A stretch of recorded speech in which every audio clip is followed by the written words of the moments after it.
Books for ever में खुश आमदीद। नावल अज़ाज़ील, जिसकी राइटर है राबिया ख़ान, उसकी ये 24वीं एपिसोड है और बहुत ही अच्छा जा रहा नावल इख्तितामी मराहिल में दाखिल हो चुका है। तो देखते हैं कि इस एपिसोड में क्या होता है।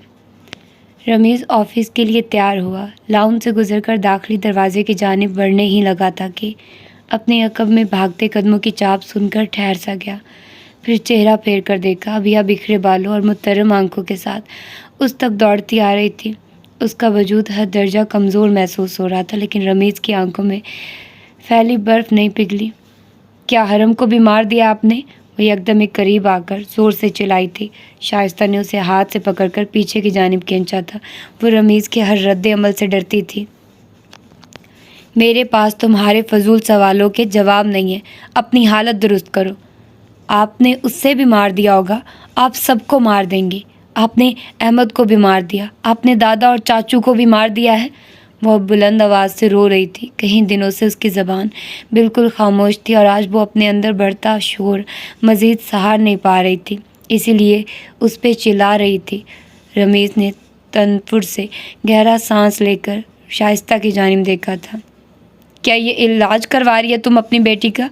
इसे मुझसे बात करने की तमीज़ तक नहीं आए। अपने अमाल का बोझ मेरी बच्ची पर नहीं डालो रमीज़, उसने दूबदू कहा।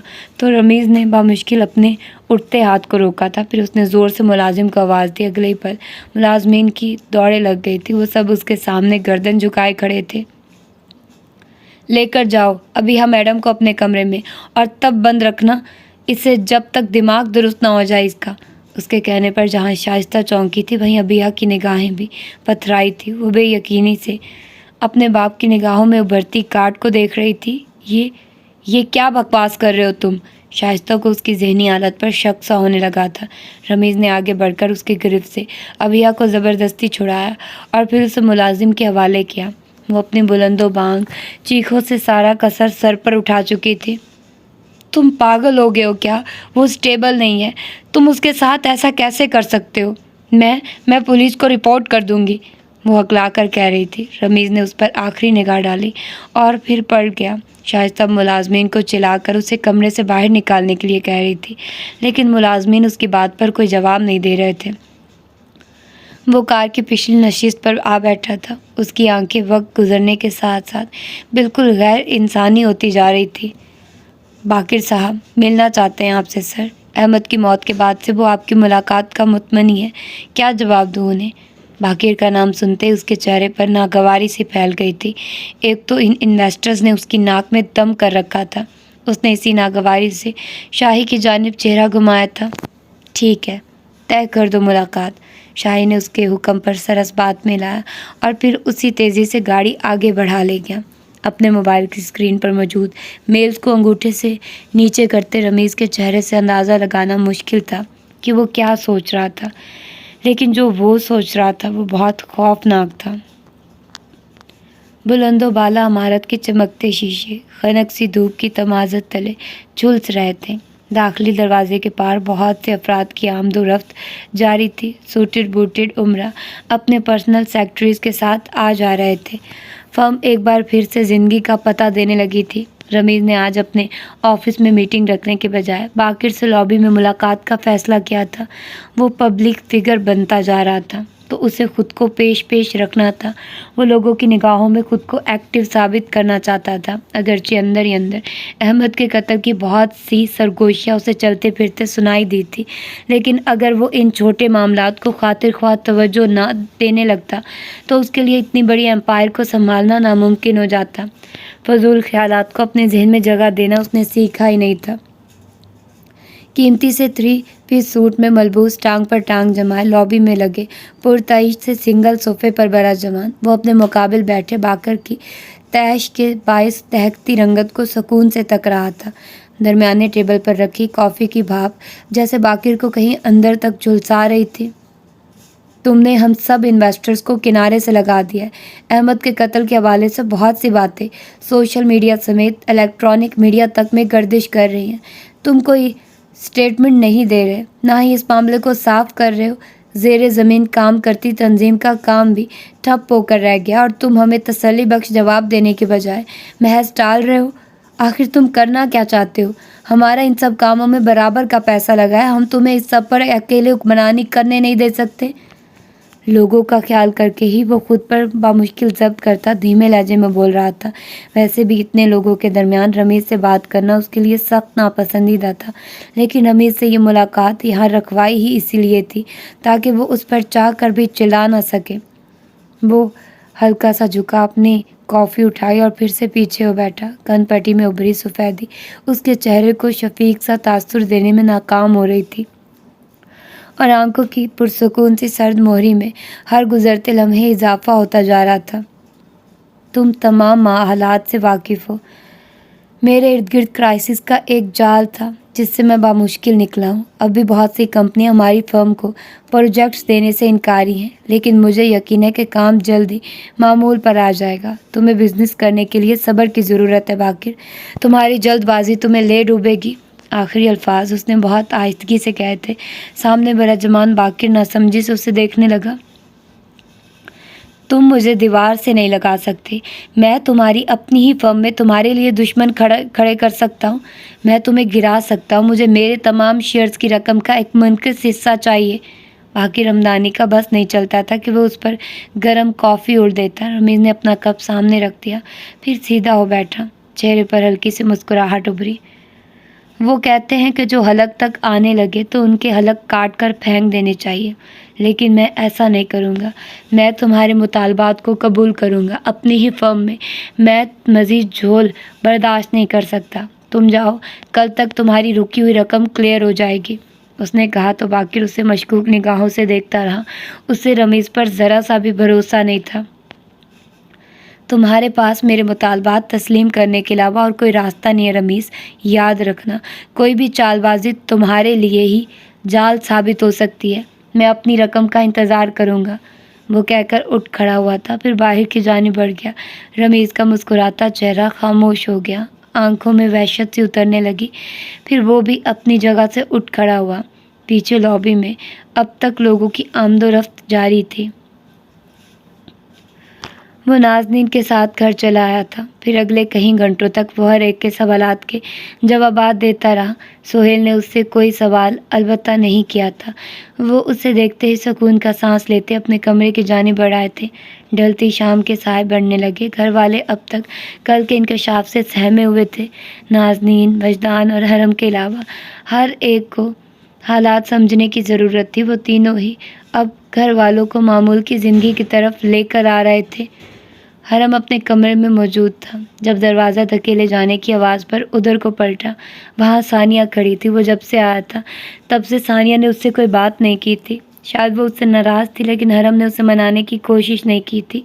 वो चंद पल उसे भीगी आंखों से देखती रही और फिर तेज़ी से आगे बढ़कर उससे आ लगी। फिर वो रोती रही। उसने गहरा सांस लेकर उसे खुद से अलग किया था। सानिया, मैं ठीक हूँ। मुझे लगा था आपको कुछ हो गया है। मैं किसी से भी कुछ नहीं कह सकती थी। सब इतने परेशान थे भाई। फिर मामू के हवाले से जो सब कह रहे थे, मैं एकदम से बहुत कंफ्यूज हो गई थी। मुझे आपकी ज़रूरत थी। वो एक बार फिर से उससे लगी रोती हुई कहती जा रही थी। हरम ने हाथ उठाकर उसे हल्का सा थपका, फिर उसे खुद से अलग करके देखा।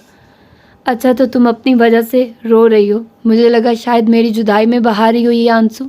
संजीदगी से कहा तो सानिया ने दोनों हाथों से उसे परे हटाया। वो मुस्कुरा दिया था। मैं 3 दिन क्या गायब रहा? तुम लोगों ने तो सब कुछ उलट पुलट कर रख दिया। वो अब ब्रश उठाकर बालों में फेर रहा था। सानिया ने आंखें साफ की, फिर उसे देखा। क्या आप वाकई मामू की हकीकत जानते थे भाई? उसने ब्रश सिंगार आईने पर रखा और फिर एक नज़र सानिया पर डाली। वो उसे वाकई बहुत कंफ्यूज और डरी हुई लग रही थी। वो गहरा सांस लेता आगे बढ़ा, फिर उसे दोनों बाजुओं से थामकर बेड पर बिठाया। वो उसे चेहरा उठाए देख रही थी। हाँ, मैं उसकी हकीकत से वाकिफ़ था। घर में आपने किसी को बताया क्यों नहीं? फिर क्या बताता? ये कि तुम्हारे मामू और मॉम का भाई अपने ही घराने का कातिल है। जो अब हो रहा है तब भी यही होता, लेकिन आप अकेले ये सब फेस कर रहे थे। हमें पता होना चाहिए कि आप कौन सी जंग लड़ रहे हैं। आप नाज़नीन आपी को बचाने के लिए गए। सब कुछ आपने अकेले किया। आप सब कुछ खुद क्यों करना चाहते हैं? आप जानते हैं ना कि मामू कितने ख़तरनाक साबित हो सकते थे आपके लिए। वो भीगती आंखों के साथ कहती जा रही थी। हरम बेड पर उसके बराबर में आ बैठा। मैं जानता हूँ कि वो कितना ख़तरनाक है, लेकिन ये दो अलग अलग मामलात थे। मैं घर वालों को अपने काम में इन्वॉल्व नहीं कर सकता था, इससे फिर तुम सबकी सेफ्टी भी खतरे में पड़ सकती थी। वो उसे भूरी आंखों से चंद पल देखती रही, फिर चेहरा फेर लिया। अगर आपके साथ ये हादसा ना हुआ होता तो शायद हम घर वालों को कभी पता ही नहीं चलता कि आप हमारे पीछे क्या कुछ करते फिर रहे हैं। वो उसकी बात पर न चाहते हुए भी हंस दिया था, फिर अब्रू उठाकर उसे देखा। क्या कुछ करता फिर रहा हूँ? इस जुमले को सुनकर ऐसा लग रहा है जैसे मैंने अंडरवर्ल्ड माफिया ज्वाइन कर ली है। भाई मैं मजाक नहीं कर रही हूँ। वो उसके बेवक्त के मजाक पर चुंझलाई थी। हरम खामोश हो गया। मैं सच में मजाक नहीं कर रही हूँ भाई, मैं परेशान हूँ। मॉम की हालत और फिर नाज़नीन आपी के साथ हुए वाक़यात की तफसीलात सुनकर तो मुझे नींद ही नहीं आ रही है। रमीज़ मामू को कभी ऐसा कर सकते हैं? मेरे वहमो गुमान में भी नहीं था। और आप नाज़नीन आपी को उनसे बचा रहे हैं। वो आप पर भी हमला करवा सकते हैं, वो कुछ भी कर सकते हैं भाई। परेशानी और बेचैनी उसके हर लफ्ज़ से आया थी। हरम ने बोझल सा सांस लिया। ये ऐसा ही है, ये ऐसा क्यों है? मेरे पास इसके लिए कोई जवाब नहीं। फिर उसकी जानिब चेहरा घुमाया और उसकी ऊंची पोनी टेल को हल्का सा खींचा। भाई है ना, सानी कुछ नहीं होगा, मैं सब ठीक कर दूंगा। बस कुछ दिनों की बात है, सब ठीक हो जाएगा। आप सच कह रहे हैं ना? वो खौफजदा हुई, उसे देखती रही, पूछ रही थी। वो हल्का सा मुस्कुराया, फिर इस बात में सर हिलाता सीधा हुआ। बिल्कुल। अब जाओ, मेरे लिए कॉफ़ी बना कर लाओ, तब तक मैं डैड से ज़रा दो हाथ कर लूँ। आप उनसे झगड़ेंगे नहीं? वो उठने ही लगा था कि उसके सख्ती से कहने पर दोबारा बैठ गया। क्यों? डैड आपके लिए बहुत परेशान थे, प्लीज़ उन्हें तंज़ या तनकीद का निशाना मत बनाइएगा आप। यार देखो, मेरा और डैड का झगड़ा ना हो, ऐसा कैसे मुमकिन है? मैं और वो ज़ीनों पर एक साथ चढ़े तो हमारा झगड़ा हो जाता है। भाई मैंने मना कर दिया आपको। अच्छा बाबा आप जाओ, मेरा उनसे फ़िलहाल झगड़ा करने का सच में कोई मूड नहीं है, बस बात करनी है कुछ उनसे। उसकी छोटी सी नाक खींची और फिर उसकी उभरती चीख की परवाह किए बगैर उठकर कमरे से बाहर चला आया। अब उसका रुख सुहेल के कमरे की जानिब था। वो उसे कमरे में दिखाई नहीं दिए तो वो स्टडी की जानिब चला आया। दरवाज़ा धकेलते उसे बालकनी के पास सुहेल खड़े नजर आए थे, हाथ पीछे बांधे, संजीदा खामोश चेहरे के साथ। शाम की तारीकी को देखते हुए वो पास चला आया, फिर आहिस्तगी से उनके बराबर आ खड़ा हुआ। आप रमीज़ की हकीकत कब से जानते थे? बहुत अरसे से। जमशेद अहमद का ख़ास मुलाजिम था, मेरी उससे अच्छी जान पहचान थी, उसी के ज़रिए मालूम हुआ था मुझे। उनके हमवार लहजे पर उसने महज सर हिला दिया था, जो दीवार पिछले कुछ दिनों से पिघल गई थी। वो अब फिर से उन दोनों के दरमियान हाल महसूस हो रही थी। क्या कभी आपने दादा का जनाजा अदा किया था डैड? कुछ पल बाद उसने इस्तफार किया तो सुहेल ने ठटक कर उसे देखा। वो चेहरा सामने किए हुए थे। नहीं, एजेंसी वाले उन्हें अपने साथ ले गए थे और मैं उन दिनों मुल्क से बाहर था। तुम क्यों पूछ रहे हो? आखिर में मोहताज सा सवाल किया तो उसने कंधे अचकाए। यूं ही। ज़ख्म कैसे हैं अब तुम्हारे? बेहतर हैं। नाज़नीन की अमानत उसे दे दी तुमने?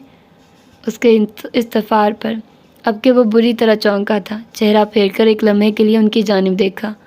आपको कैसे पता? जावेद ने बताया था। वो अपने भाई पर भरोसा नहीं करना चाहता था, इसीलिए उसने अपनी जायदाद के कागजात छुपा दिए थे। कहाँ छुपाए थे, इसका इल्म जावेद के अलावा किसी को भी नहीं था। उनकी अमानत उन्हें फ़िलहाल नहीं दी जा सकती। रमीज़ से कुछ बैद नहीं है, नाज़नीन से उनकी आखिरी उम्मीद नहीं छीन सकता मैं। उसका जवाब सुनकर सुहेल ने तवील हुनकारा भरा था। अच्छा फ़ैसला है, चलता हूँ। वो अगले पल पलटा तो सुहेल ने उसे मुड़कर जाने क्यों देखा। वो भी रुक सा गया, फिर एक नज़र उनकी जाने फेरी। कोई काम था आपको? वो उसे चल हमें देखते रहे, फिर चेहरा सामने बालकनी की जानिब फेर लिया। नहीं, बस अपना ख्याल रखना और इतना याद रखना कि तुम्हारी इस चोरों वाली तवील झूठी कहानी पर घर वाले तो यकीन कर सकते हैं, लेकिन तुम्हारा बाप ऐसी कहानियों पर यकीन नहीं करता। जा सकते हो तुम अब। उसने घर वालों को अपने गायब होने की एक तवील कहानी सुना दी थी और अब सुहेल उसकी इसी गलत बयानी पर चोट करके उसे शर्मिंदा दिलाने की नाकाम कोशिश कर रहे थे। वो असर लिए बिना आगे बढ़ाया। क्या कभी उसे अपने किसी झूठ पर शर्मिंदगी हुई थी? यकीनन नहीं। नाज़नीन रोहेला के लिए दलिया लिए अंदर चली आई थी। आगे बढ़कर दलिए का प्याला साइड टेबल पर रखा और फिर रोहेला को चेहरा झुका कर देखा। उनकी रंगत तांबे की मानित सुर्ख महसूस हो रही थी, लेकिन बुखार की हद्दत अब काफ़ी कम थी। हरम को देखकर उनकी हालत पहले से संभली हुई थी। वो उनके पास आ बैठी, फिर उनके घुलते वजूद को हाथ का सहारा देकर उठाया। आपने कुछ नहीं खाया दोपहर से, दलिया खा लें, फिर दवाइयाँ भी लेनी है आपने। उसने दलिया का चम्मच भरकर उनकी जानिब बढ़ाया तो वो उसे चंद पल देखती रही। उसने चम्मच वापस प्याले में रख दिया था, फिर हाथ आगे बढ़ाकर प्याला साइड टेबल पर रखा। फूफो, ऐसे आपकी तबीयत नहीं संभलेगी। मुझे तो कभी पता ही नहीं था नाज़नीन कि तुम जावेद भाई जैसी हो। तुम्हें अपनी ज़ात से मैंने हमेशा इतनी दूर रखा कि तुमसे अपने भाई की छवि तक खोई महसूस होने लगी। मुझे लगा कि तुम कसूरवार हो, मुझे लगा तुम मनहूस हो, मुझे लगा था कि तुम मेरे भाई को खा गई हो। इसीलिए मैं तुमसे नफ़रत करती रही, तुम्हें हमेशा इन अमाल के लिए कसूरवार ठहराती रही जिसके लिए तुम बेकसूर थी। तुम मासूम थी, तुम छोटी बच्ची थी।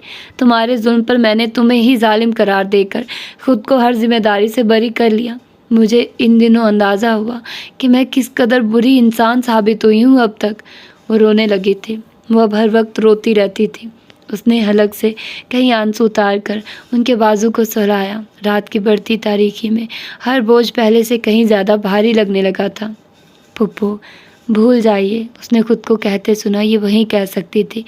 18 साला मजबूत हौसला उससे ऐसी बातें करवा रहा था, लेकिन वो कहीं अंदर से मुतमईन थी।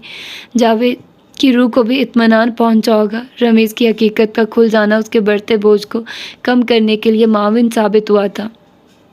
मैं कैसे भूल जाऊं नाज़नीन, तुम्हारे साथ हुआ जुल्म मैं कैसे भूल जाऊं। हर रात मुझे अब माजी की कोताहियाँ डसती हैं। अगर मैंने अपने भाई को उसकी तंगी के दिनों में तन्हा नहीं किया होता तो वो आज ज़िंदा होता, वो हमारे साथ होता। मैंने अपने भाई को अपने हाथों से गंवा दिया नाज़ो। उनकी आंखों से कई आंसू टूटकर नाज़नीन के हाथों पर गिर रहे थे। वो जब से गुलाबी पड़ती आंखें लिए उन्हें देखती रही। बाबा की तकलीफ़ पर तो उसका अपना वजूद अंदर से छल नहीं होने लगा था।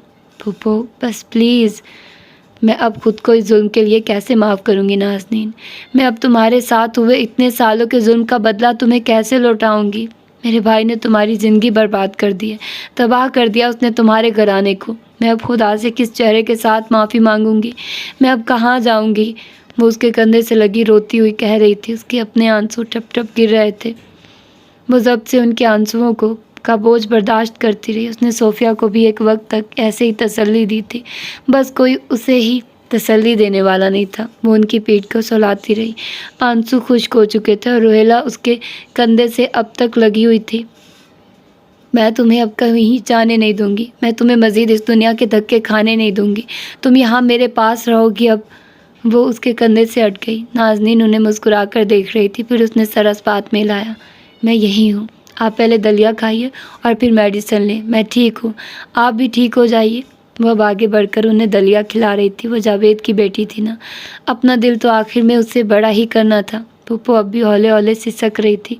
वो उनकी तकलीफ़ को समझती थी, लेकिन इस कर्ब से रिहाई का शायद अब कोई रास्ता नहीं बचा था। उन्हें दवाइयाँ खिलाकर वो सोफिया के कमरे की जानिब चली आई। पानी का गिलास भरा और उन्हें भी दवाइयाँ दी। फरदान को एक नज़र देखा जो अपने बिस्तर में दबा सो रहा था। कल उसका टेस्ट था और वो पढ़ाई करके जल्द ही सोने लेट गया था। उसने झुककर उसके बालों पर हाथ फेरा और फिर आसूदा सी कमरे का दरवाज़ा बंद करती बाहर चली आई।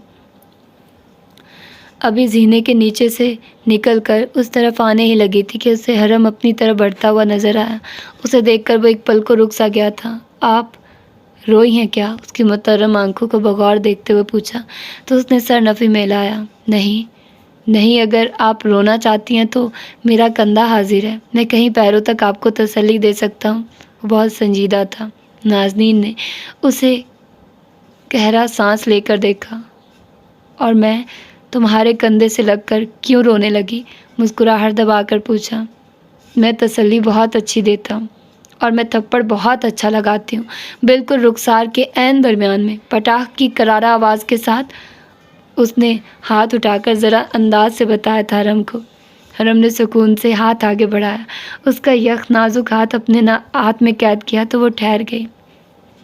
और मैं अपनी तरफ बढ़ते हाथ को बहुत अच्छे से रोकता हूँ। मिस नाज़नीन, आप किसी भी वक्त तजुर्बा करके देख सकती हैं। उसका हाथ अब तक हरम की कैद में था। جھوٹ مت بولو، میں نے تمہیں لائبریری میں تھپڑ لگایا تھا ایک بار۔ اس نے اپنا ہاتھ اس کے ہاتھ سے نکالنا چاہا تو حرم کا ہاتھ اس کی کلائی تک پھسلا۔ وہ اس لیے کیونکہ میں نے آپ سے جان بوجھ کر تھپڑ کھایا تھا۔ میں چاہتا تو آپ کو روک سکتا تھا، لیکن میں نے نہیں روکا۔ آپ مجھ پر بھی غصہ نہیں کریں گی تو کس پر کریں گی؟ شرارت سے لبوں کو دبا کر اسے باور کروایا اور اگلے ہی پل اس کی کلائی چھوڑ دی۔ نازنین اسے چپتی آنکھوں سے دیکھنے لگی تھی۔ سحر لگ رہے ہو مجھے تم اس وقت، وہ ہنس دیا تھا، پھر چہرہ اٹھا کر اسے دیکھا۔ جانتا ہوں۔ ہاں بھائی، تم تو سب کچھ جانتے ہو، ایک میں ہی ہوں جسے کچھ نہیں پتا ہوتا۔ اب ہٹو میرے سامنے سے، خفگی سے کہا تھا۔ اس پر غصہ آ بھی رہا تھا اور نہیں بھی۔ اف، آپ غصے میں اچھی لگتی ہیں۔ مجھے پتا ہے کہ میں غصے میں بہت اچھی لگتی ہوں، اور ابھی اس سے پہلے کہ میں بہت بہت اچھی لگنے لگوں، میرے سامنے سے ہٹ جاؤ۔ اگر نہیں ہٹا تو کیا کریں گی؟ اس کے چیلنج پر وہ اسے سیاہ آنکھیں اٹھائی یکدم ہی بے تاثر سا دیکھنے لگی تو وہ اگلے ہی پل گڑبڑا سا گیا، پھر سامنے سے ہٹ گیا۔ نازنین آگے بڑھائی، مسکراہٹ لبوں پر روک کر پلٹی۔ وہ بھی چہرہ پھیرے اسے ہی دیکھ رہا تھا۔ تو تھپڑ سے پہلے مجھے میری آنکھوں کا استعمال بہت اچھے سے آتا ہے، سمجھے لڑکے؟ زبان نکال کر چڑھانے کی کسر رہ گئی تھی بس۔ وہ اس کی بے تاثر نگاہوں سے لمحے بھر کو واقعی خوف زدہ ہو گیا تھا۔ وہ ڈر گیا تھا کہ شاید نازنین کو اس کا کوئی انداز برا لگا ہے۔ سر جھٹک کر وہ اب روہیلا کے کمرے کی جانب بڑھ رہا تھا اور نازنین کمرے کے بند دروازے سے لگی اپنی کلائی تھامے ہوئے تھی۔ اسے نہیں پتا تھا کہ اس کا دل اتنی تیزی سے کیوں دھڑک رہا تھا۔ اگلی صبح معمولات زندگی کچھ معمول پر آئے محسوس ہو رہے تھے۔ ثانیہ اپنے کالج چلی گئی تھی، سہیل اور عدیل آفس کے لیے نکل گئے تھے۔ نازنین روہیلا اور صوفیہ کے لیے گھر میں ہی رک گئی تھی۔ حرم کی کار کا رخ سارنگ کے کلینک کی جانب تھا اور وجدان جلدی جلدی ناشتہ کرتا کتابوں پر ایک آخری نگاہ ڈال رہا تھا۔ آج اس کا انٹری ٹیسٹ تھا اور پچھلے مہینے سے وہ اس کی تیاری کے لیے دن رات جتا رہا تھا۔ نازنین نے اس کی عجلت کو اداسی سے مسکراتے ہوئے دیکھا اور پھر آگے بڑھ کر کتاب بند کر دی۔ اس نے گڑبڑا کر چہرہ اٹھایا تھا۔ بس بہت پڑھ لیا، اب ڈھنگ سے ناشتہ کرو۔ پھوپھو میں آخری نگاہ ڈال رہا ہوں۔ اس نے ناشتے سے ہاتھ کھینچ کر کتاب کے لیے ہاتھ بڑھایا تو نازنین نے اپنا ہاتھ پیچھے کر لیا، پھر سر نفی میں ہلایا۔ ناشتہ مکمل کرو، راستے میں جاتے ہوئے پڑھ لینا۔ اس نے چاروں نچار جلدی سے ادھورا ناشتہ کیا اور پھر ہاتھ صاف کر کے کتابیں اٹھاتا باہر کی جانب بڑھا۔ نازنین دروازے تک اس کے قریب پیچھے آئی تھی، بلکہ وہ کتابوں میں مگن تھا، اس کی توجہ کو دیکھ نہیں سکا۔ اس نے دل ہی دل میں اس کی بے پناہ کامیابیوں کے لیے ڈھیروں دعائیں مانگی تھی۔ حرم نے سارنگ کے کلینک میں قدم رکھا اور پھر چہرہ گھما کر آس پاس اسے تلاش کرنے لگا۔ وہ شاید نیچے ہی نہیں آیا تھا۔ وہ آگے بڑھایا، زینے عبور کر کے اوپر چلا آیا۔ کمرے کے اندر بنے واش روم سے پانی بہنے کی آواز آ رہی تھی، شاید وہ شاور لے رہا تھا۔ اس نے اس کا انتظار کرنا مناسب سمجھا اور وہیں کمرے میں موجود اس کے اسٹڈی ٹیبل پر دھری بھاری کتابوں تک چلا آیا۔ ہر کتاب جانوروں کے متعلق تھی۔ اس نے گہرا سانس لے کر جو ہی کتاب پرے ڈالی تو واش روم کا دروازہ کھلا۔ سارنگ ٹراؤزر اور شرٹ میں ملبوس کندھے پر دھرے تولیے سے بال خشک کر رہا تھا۔ حرم پر نگاہ پڑتے ہی رک سا گیا۔ جیسے ہی سوال کرنے کے لیے لب واق کیے تو حرم نے اسے ہاتھ اٹھا کر روک دیا۔ سب کی طرح مجھ سے مت پوچھنا کہ میں کہاں تھا، سک ہو گیا ہوں میں ہر ایک کو جواب دے دے کر۔ سارنگ نے اسی طرح اپنے لب بند کر لیے تھے۔ پھر وہ دونوں اسٹوڈیو میں چلے آئے۔ حرم نے اسے ایک پہیلی حل ہونے کے بارے میں بتایا تو وہ چونک کر سیدھا ہوا۔ واقعی؟ وجدان نے ہاں، وہ پہیلی اس نے پہلے ہی حل کر لی تھی۔ ہی از اے جینیس، آرام سے کہا۔ اور یونانی اسطورہ کے بارے میں نہیں پوچھا تم نے اس سے؟ وہ اب اسٹوڈیو میں پھیلا سامان سمیٹ رہا تھا۔ حرم نے گہرا سانس لیا۔ اگلے ہی پل چہرہ موڑے وہ سارنگ کی پشت کو تک رہا تھا۔ اس نے گھوسٹ یا اس سے متعلق کوئی بھی بات کسی کو نہیں بتائی تھی، سارنگ کو بھی نہیں۔ کیا اس سے پوچھنا درست ہوگا؟ کیوں نہیں؟ وہ ایک پہیلی سلجھا سکتا ہے تو دوسری میں بھی ہماری مدد کر سکتا ہے۔ اگر وہ جینیس ہے تو اس کی ذہانت سے فائدہ اٹھایا جا سکتا ہے، اور یہ سب ہم ان کے گھرانے کے لیے ہی کر رہے ہیں، اس نے سکون سے کہا تو حرم سیدھا ہو بیٹھا۔ دوسری پہیلی پچھلی رات سے اس کی آنکھوں کے سامنے گردش کر رہی تھی۔ بھلا اب کیا راز ہو سکتا تھا اس کے پیچھے؟ کاغذات مل گئے تمہیں؟ ہاں۔ نازنین تک پہنچا دیے؟ نہیں، ابھی نہیں۔ وہ ان کی حفاظت نہیں کر پائے گی۔ حالات سنبھلیں گے تو میں انہیں خود وہ کاغذات دے دوں گا۔ سارنگ نے سر ہلا دیا۔ کچھ سوچ کر حرم نے اس کی پشت ایک بار پھر سے دیکھی تھی۔ ثانیہ کو پسند کرتے ہو تم؟ اور وہ جو فائلز اکٹھی کر کے کارٹن میں رکھ رہا تھا یکلگتی اس کی جانب گھوما۔ سب آنکھیں پھیل گئی۔ کیا پوچھا تم نے؟ تم جانتے ہو میں نے تم سے کیا پوچھا ہے؟ حرم کو پتا تھا کہ وہ کیا بات کر رہا تھا۔ سارنگ کا رنگ اگلے ہی پل نچڑ سا گیا تھا۔ اس نے فوراً رخ پھیر لیا۔ ایک دم سے فضا بہت آکورڈ ہو گئی تھی۔ حرم اٹھ کر اس کے سامنے آ کھڑا ہوا۔ میں تمہارے لیے ڈیڈ سے بات کر سکتا ہوں، تم اسے خوش رکھو گے، مجھے یقین ہے، نرمی سے کہا تو وہ چونکا۔ سرخ کانوں کے ساتھ اسے دیکھا۔ تمہیں کیسے پتہ چلا؟ میں اندھا نہیں ہوں بدر، میری آنکھیں کھلی ہیں۔ مجھے نہیں پتا کہ ثانیہ کو میں ٹھیک لگتا ہوں یا نہیں، اس نے ہچکچا کر کہا تو حرم نے سر ہلایا۔ ثانیہ کے دل کا حال تو اس پر بھی عیاں نہیں تھا، لیکن سارنگ کی آنکھوں میں ثانیہ کے لیے ستائش دیکھ کر وہ اس سے پوچھے بغیر رہ نہیں سکا تھا۔ اس نے اس کے کندھے پر ہاتھ رکھ کر دبایا اور پھر باڑی کی جانب بڑھ گیا۔ اس کے جاتے ہی سارنگ نے کھل کر سانس لیا تھا۔ حرم نے اتنا اچانک پوچھا تھا کہ اس کے اعصاب ہل کر رہ گئے تھے۔ نہ جانے وہ ہر دفعہ اتنا پرسکون کیسے رہ لیا کرتا تھا۔ اس نے دوبارہ نگاہ تنگ راہداری پر ڈالی اور گہرا سانس لیتا سامان سمیٹنے لگا۔ اس کے لبوں پر ثانیہ کا خیال آتے ہی ہلکی سی مسکراہٹ ابھر آئی تھی۔ وجدان کالج میں داخل تو ہو گیا، لیکن پھر اسے اندر بیٹھنے نہیں دیا گیا۔ اس کا چہرہ اور آئی ڈی کارڈ دیکھ کر اسے ہر بلاک سے باہر نکال دیا گیا تھا۔ وہ ان کی منتیں کرتا رہا، وہ کہتا رہا کہ اس نے اس امتحان کے لیے بہت محنت کی ہے، وہ ایسے پیچھے نہیں ہٹ سکتا۔ وہ ان پر چیخا چلایا، لیکن کچھ نہیں ہوا۔ اسے اندر داخلے کی اجازت نہیں دی گئی۔ کہیں اوپر سے ہی اس کا امتحان حذف کر دیا گیا تھا اور اسے کسی بھی بلاک میں بیٹھنے کی صلاحیت سے مفلوج کر دیا گیا تھا۔ جب ٹیسٹ کا آدھا وقت گزر چکا اور وہ ان سے بحث کر کر کے تھک گیا تو اسے سیکیورٹی گارڈ کے ذریعے باہر نکلوا دیا گیا۔ ہاتھ میں کتابیں، بکھرے بال، ٹوٹے چشمے اور بے بسی سے روتی ہوئی آنکھوں نے جیسے اس کی حالت کو مزید قابل ترس بنا دیا تھا۔ صبح سے دوپہر ہو گئی تھی اور وہ اب تک فٹ پاتھ پر ہی بیٹھا ہوا تھا۔ اس کا چہرہ سپاٹ تھا اور آنکھیں بالکل بے تاثر۔ کئی دفعہ نازنین نے اسے فون کر چکی تھی، لیکن اس نے اپنا موبائل آف کر دیا تھا۔ اس کا پورا سال ضائع ہو گیا تھا۔ اس کی ریاضت جیسے مٹی میں مل گئی تھی۔ مغرب کی دبی دبی سی اذانیں سنائی دینے لگی تو وہ بے جان قدموں سے اٹھ آیا۔ نیلا اندھیرا ہر سو پھیلنے لگا تھا۔ وہ گھر چلا آیا۔ نازنین اس کی حالت دیکھ کر کمرے کے دروازے میں ہی رک گئی تھی۔ وہ اب مردہ چہرے کے ساتھ اپنی کتابیں اسٹڈی ٹیبل پر رکھ رہا تھا۔ وہ اسے پوچھ نہیں سکی کہ کیا ہوا ہے۔ وجدان اسے بہت ٹوٹا ہوا لگ رہا تھا، ایسے جیسے اس کا دل ہی ٹوٹ گیا ہو۔ وجی، ٹیسٹ کیسا ہوا؟ اس کی آواز میں خوف اور امید دونوں کے اثار تھے۔ یکایک دروازے میں ثانیہ اور روہیلہ دونوں نمودار ہوئی۔ انہیں بھی اس کے انٹری ٹیسٹ کا علم تھا اور وہ بھی اس سے اسی بابت پوچھنے آئی تھی۔ کمرے کی چوکھٹ پر تینوں کھڑی اسے دیکھ رہی تھی۔ وہ مڑ نہیں سکا، اس میں مڑنے کی ہمت نہیں رہی تھی۔ مجھے ٹیسٹ میں بیٹھنے نہیں دیا گیا۔ اس کی آواز اتنی زخمی تھی کہ حد نہیں۔ نازنین سن ہوئی، اس کی پشت دیکھتی رہی۔ ثانیہ کے لب ادھ کھلے رہ گئے تھے اور روہیلہ جیسے کچھ بول نہیں پائی تھی۔ کیوں؟ تم نے مجھے فون کر کے کیوں نہیں بلایا؟ آپ وہاں آ کر کیا کر لیتی پھوپھو؟ دادا نے مجھے کہا تھا کہ وہ مجھے ذہنی مریض بنا دیں گے۔ مجھے لگتا ہے وہ ٹھیک کہتے ہیں۔ وہ مجھے اتنا ٹارچر کریں گے کہ میں ایک نفسیاتی کیس بن جاؤں گا۔ لیکن میرا کیا قصور تھا پھوپھو؟ میں نے کیا بگاڑا تھا ان کا؟ وہ یکدم ہی پھوٹ پھوٹ کر رو پڑا۔ ثانیہ کی آنکھیں اس کی شکستگی پر بھیگ گئی تھی۔ میں نے ان سے اتنی منتیں کی کہ میرا حلق خشک ہو گیا۔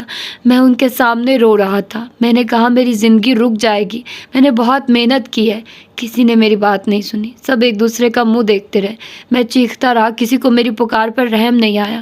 میں نے کسی کا کیا بگاڑا ہے پھوپھو؟ دادا میرے ساتھ ایسا کیوں کر رہے ہیں؟ وہ رو رہا تھا۔ وہ روتے روتے زمین پر بیٹھ گیا تھا۔ اس کا سر گھٹنوں میں تھا اور ہچکیاں پورے کمرے میں گونج رہی تھی۔ نازنین نے آنکھیں بند کر کے کھولی۔ اس کا جیسے سانس بند ہو رہا تھا۔ وہ پاس چلی آئی، پھر اس کے برابر میں آ بیٹھی، اسے خود سے لگایا، اسے تھپکا۔ وہ اس کی آغوش میں لرز گیا۔ روہیلہ نے ٹھنڈی آہ بھر کر وجدان کے بکھرتے وجود کو دیکھا تھا۔ مجھے آپ کی حفاظت کرنی تھی پھوپھو، مجھے آپ کے لیے کچھ بننا تھا، میں آپ کی ذمہ داری اٹھانا چاہتا تھا، لیکن سب غلط ہو گیا، سب غلط ہو رہا ہے۔ میں ناکارہ ہو گیا ہوں۔ میں معاشرے کے لیے ایک ناکارہ انسان ثابت ہو رہا ہوں۔ میں کیا کروں پھوپھو؟ میں اب کیا کروں گا؟ اس کی سسکیاں بہت کربناک تھی۔ نازنین کے حلق میں आंसुओं का फंदा सा लग गया था, लेकिन वो नहीं रोई। सीना जैसे मुट्ठी में जकड़ा जा रहा था, लेकिन वो कैसे रो सकती थी? उसका बच्ची तकलीफ में था। रोहेला ने आगे बढ़कर उसके सर पर झुककर हाथ रखा। सानिया की आंखों से बेतहाशा आंसू गिर रहे थे। मैं इस सबको कैसे फेस करूँगा? मेरे पास अब कोई रास्ता नहीं पुप्पू। I am so sorry. वो उससे माफ़ी मांग रहा था। आसमान जैसे लर्ज के सा गया। उसने सर नफ़ी में लाकर उसे मज़ीद कुछ कहने से रोक दिया, फिर उसे खुद से लगाए रखा। उसके नंगे पैर धूल से हटे हुए थे। जाने कितने पैर वो सड़कों पर गुजार कर आया था। नाज़नीन का दिल कट ही तो गया था। उसके दिल से रमीज़ के लिए ऐसी बद्दुआएं निकली कि कोई दुआ इस दुआ को आसमान तक जाने से ना रोक सकी। वो अब तक उससे लगा रो रहा था और वो बगैर किसी अल्फाज के उसे चुप करवा रही थी।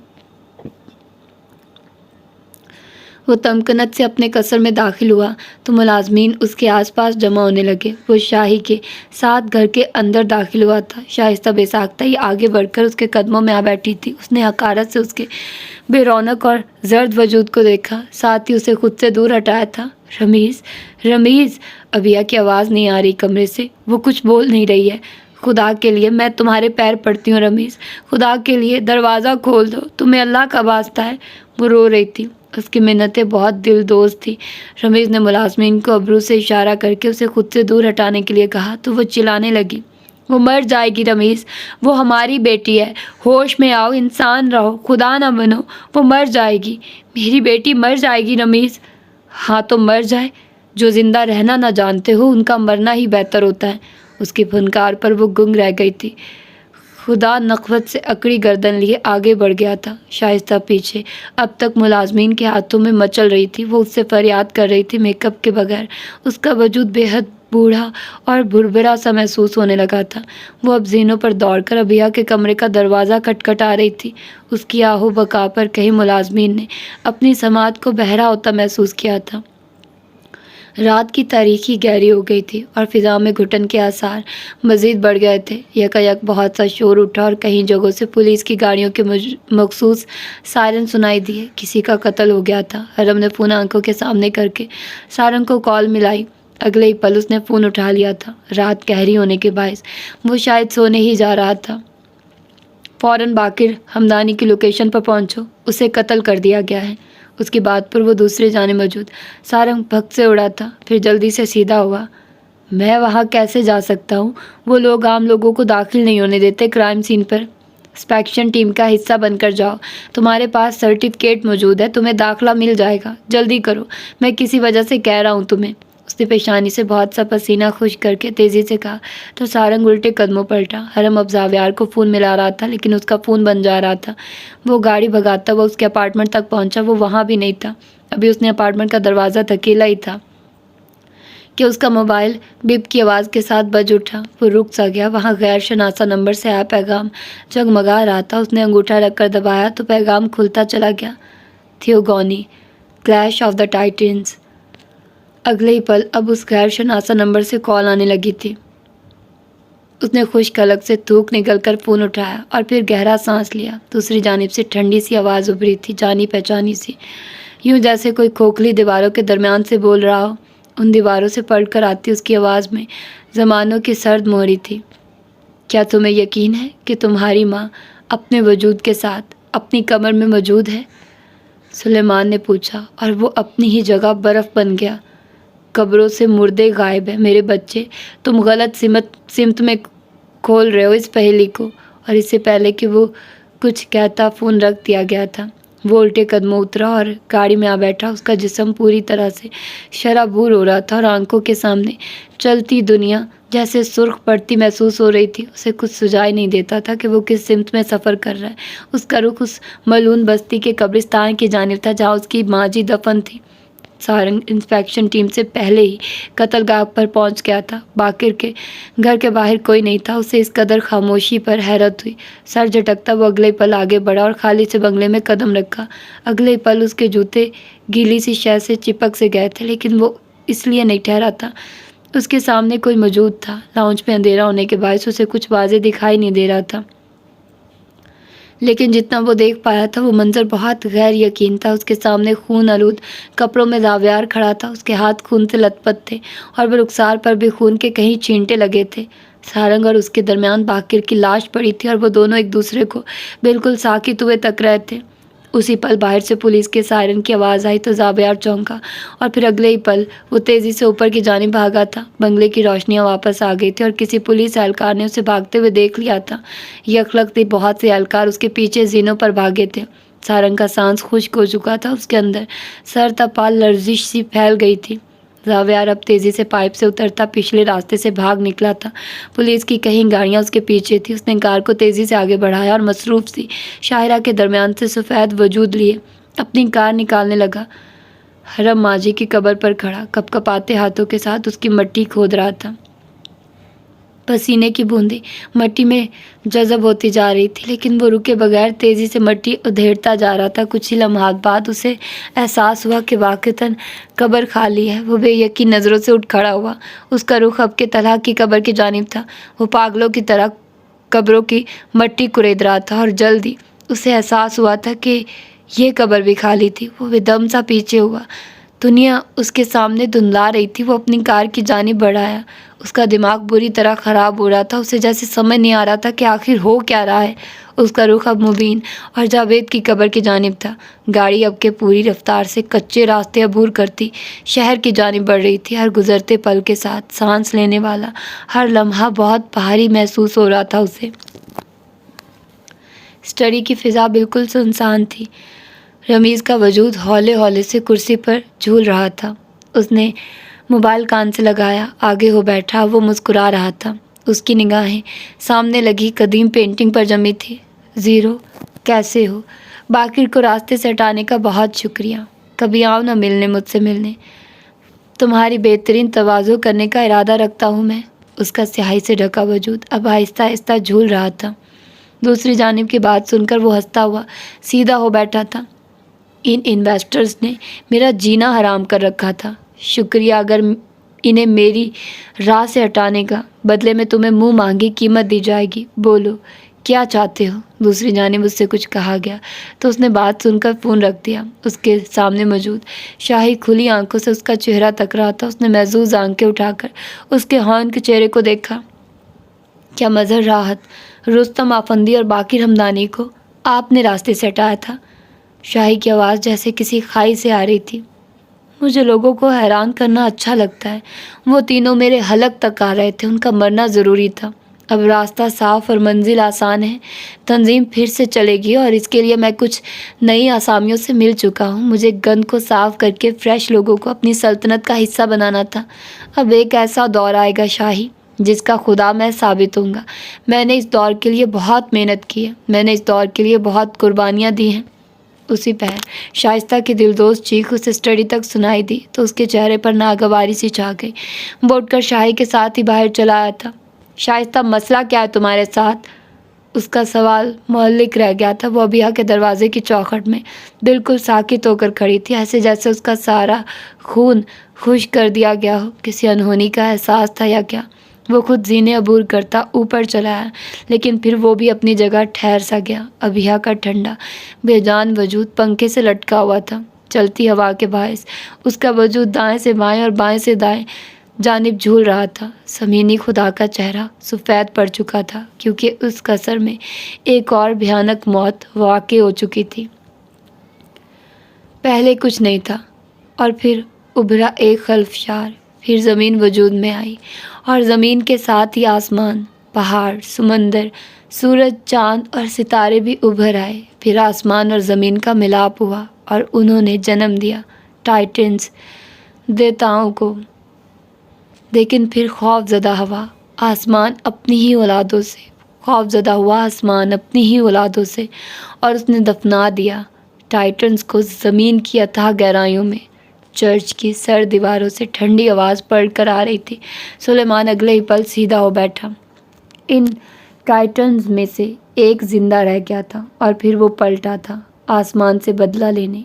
वो खामोश हुआ तो चर्च की बुलंद दीवारों से वहशत सी टपकने लगी। उस कदीम पेंटिंग का सोने से चमकता फ्रेम मानित पड़ गया था। उसका दरवाज़ा धकेल कर देखा जाता तो नीचे एक तह खाना सा नज़र आता। उस तह खाने के स्याह जीनों को पार किया जाता तो तुम्हें बहुत से ब्लॉक्स नज़र आते। दीवार के साथ इस्तादा ब्लॉक्स के अंदर बहुत सी लाशें थी। उस तह खाने की गहराई बहुत ज़्यादा थी। उस गहराई में तवील राहदारियाँ मौजूद थी। हर राहदारी का इख्तिताम उस तंजीम के दरवाज़ों तक होता था जहाँ से इंसानी अज़ा के सड़ने की बू ने ताफ़ुन सा फैला रखा था। वो तंजीम रमीज़ के कसर के नीचे वाक़ थी। उसके दरवाजे बहुत से थे, लेकिन उसका एक दरवाज़ा उस पेंटिंग के ज़रिए भी निकलता था। वो रमीज़ की खुदाई का एक बहुत बड़ा सबूत था जिसे उसने महज अपनी तस्कीन के लिए बना रखा था। जावेद और मुबीन की खाली कब्रों के साथ खड़ा रम अब के बिल्कुल बेतासुर महसूस हो रहा था। फिर वो आहिस्ता से पलटा। उसे पता था कि उसकी माजी का वजूद किस तह खाने में कैद था। पहेली हल हो गई थी और रात की स्याह चिंगार से सारा शहर लम्हे भर को लर्ज उठा था। रात की तारीकी का बहुत सा हिस्सा गुजर चुका था। जावियार पुलिस से बच बचाकर अपने अपार्टमेंट चला आया था और अब वो कमरे में बने वॉशरूम के अंदर खड़ा हाथ धो रहा था। उसके हाथों में लर्जिश गहरी होती जा रही थी। बेसन के स्याह भंवर में पानी के साथ बहुत सा सुर्ख खून बहने लगा। उसने हाथों को ज़ोर ज़ोर से रगड़ा। खून इंसानी खाल पर अपने निशान सब्त कर चुका था। वो इस निशानात को मिटाने की तगोदो में बार बार वॉशरूम के बंद दरवाजे की जानिब भी पलट कर देखता था। उसने सरहद से चेहरा घुमाया और फिर सामने लगे शीशे में देखते हुए अपने रुखसार पर जमे खून के छींटों को भी रगड़ कर साफ किया। पसीने के बायस उसके बाल पेशानी पर चिपक गए थे। खून में लथपथ जूतों के निशान सारे अपार्टमेंट में मौजूद थे। उसके लिबास से उठती ताज़ा इंसानी खून की बू ने सारे वॉशरूम का अहाता कर रखा था। वो तेज़ी से बाहर निकला। उसी पल अपार्टमेंट का दरवाज़ा बजा तो वो जैसे सांस रोककर अपनी ही जगह रुक सा गया। फिर थूक निगल कर आगे बढ़ाया। घर में खून के निशानात को देखकर उसके जिस्म के हर मसाम से पसीना बह निकला था। दरवाज़ा दोबारा धड़धड़ाया गया था। वो अब बिल्कुल दरवाजे के साथ लगकर खड़ा था। दरवाज़ा पूरी कुव्वत से बजाया जा रहा था। हमारे हाथ में आपका अरेस्ट वारंट है जावियार सुल्तान। अब छुपने से कोई फ़ायदा नहीं। अपने आप को कानून के हवाले कर दो।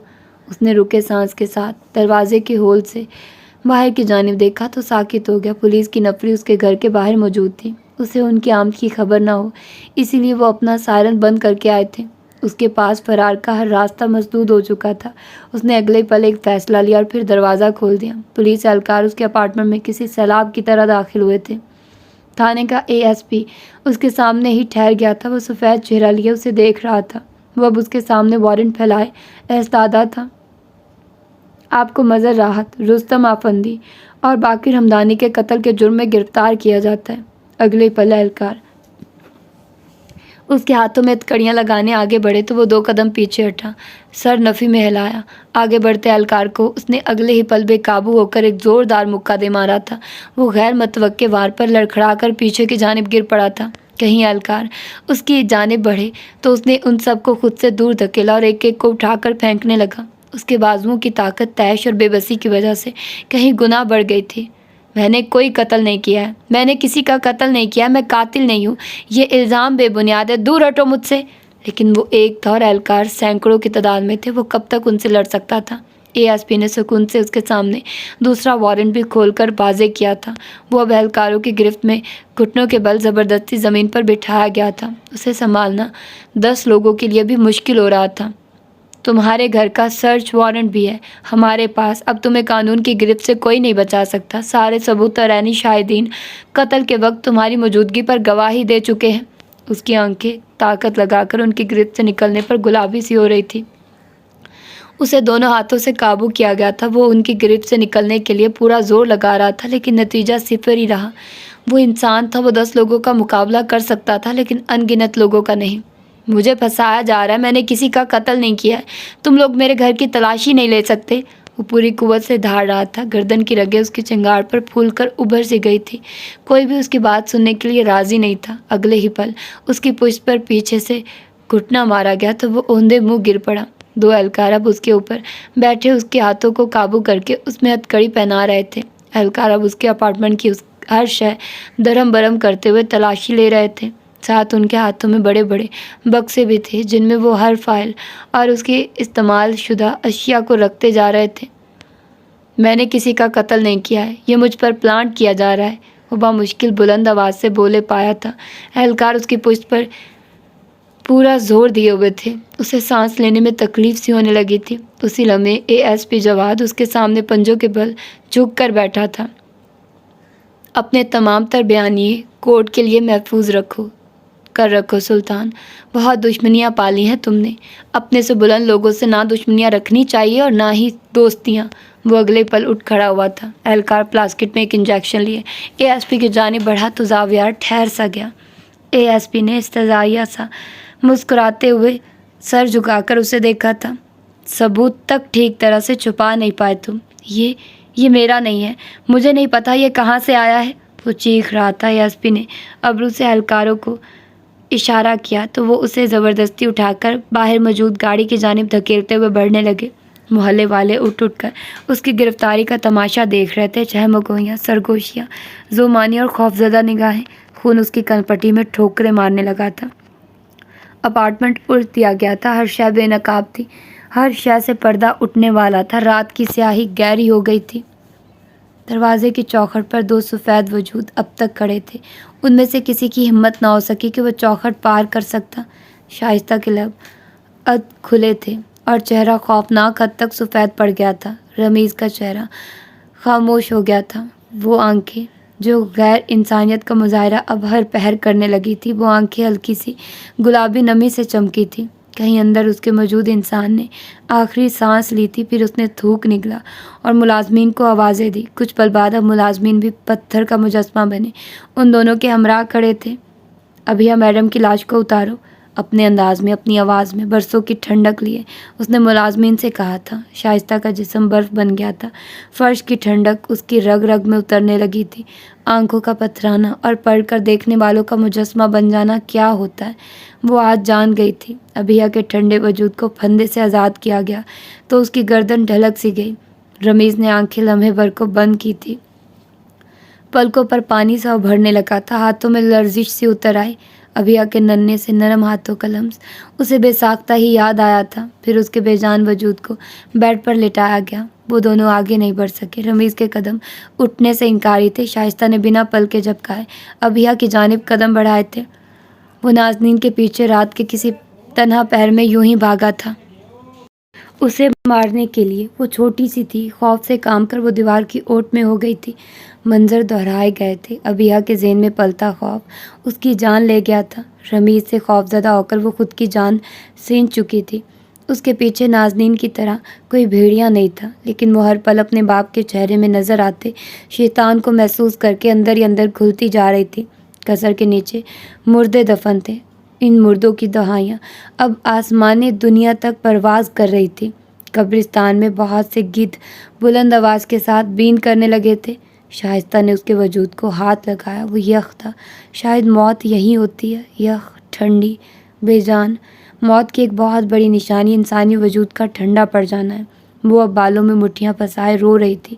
اس کی سسکیاں بلند ہونے لگی۔ اب اس کی آہو بکا قصر کی محرابیں لرزا رہی تھی۔ وہ دل ہلا دینے والا منظر تھا۔ ابھیا کی گردن پر موجود نشان گہرا جامنی محسوس ہو رہا تھا۔ ایک ایسا ہی نشان نازنین کی گردن پر بھی کبھی رمیز نے کندھا کروایا تھا۔ یہ اعمال کے بدلے تھے۔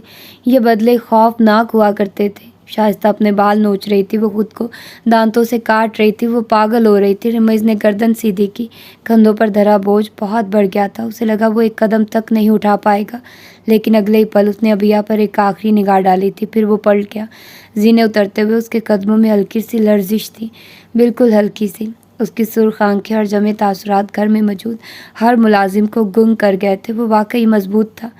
اس کی مضبوطی عظیم تھی، ایسی سنگ دلی انسانوں کے حصے میں کم ہی آیا کرتی تھی۔ شاید تبھی وہ خود کو خدا سمجھنے لگا تھا، محض اس ادنا سی برتری پر۔ ابھیا کی آخری رسومات کی تیاری کرو شاہی، میں اپنی اسٹڈی میں ہوں، مجھے کوئی ڈسٹرب نہ کرے۔ شاہی نے سفید چہرے کے ساتھ سر ہلا دیا تھا۔ وہ لرزتے قدموں کے ساتھ اسٹڈی کی جانب بڑھایا تھا، اور کہیں اندر تو وہ بھی جانتا تھا کہ آخر اصل خدا تھا کون۔ یہ تھی اس کی آج کی ایپیسوڈ، اور بہت ہی دکھی تھی اور شاکنگ بھی۔ زاویار کہہ رہا ہے کہ اس نے قتل نہیں کیا، لیکن وہ قتل کے وقت وہاں تھا، ہر قتل کے وقت وہ وہاں تھا، ٹھیک ہے۔ اور یہ ابیحہ کی ڈیتھ، او مائی گاڈ، کتنا کوئی یہ ظالم ہے رمیز۔ پہلے وہ نہیں سن رہا تھا، وہ بیچاری شائستہ پیٹ رہی تھی، رو رہی تھی۔ خیر بیچاری، اب کہنا بنتا ہے، ایسے لوگوں پر ترس سکھانا چاہیے۔ تو خیر اب دیکھتے ہیں کہ اب آخر میں کیا ہوتا ہے، وہ ہوتا کیا ہے، وہ کون ہے جس نے قتل کیا ہے، اور الزام زاویار پر کیسے آ سکتا ہے۔ تو پھر ملتے ہیں اس کی اگلی ایپیسوڈ میں۔ اپنا ڈھیر سارا خیال رکھیے گا۔ اللہ حافظ۔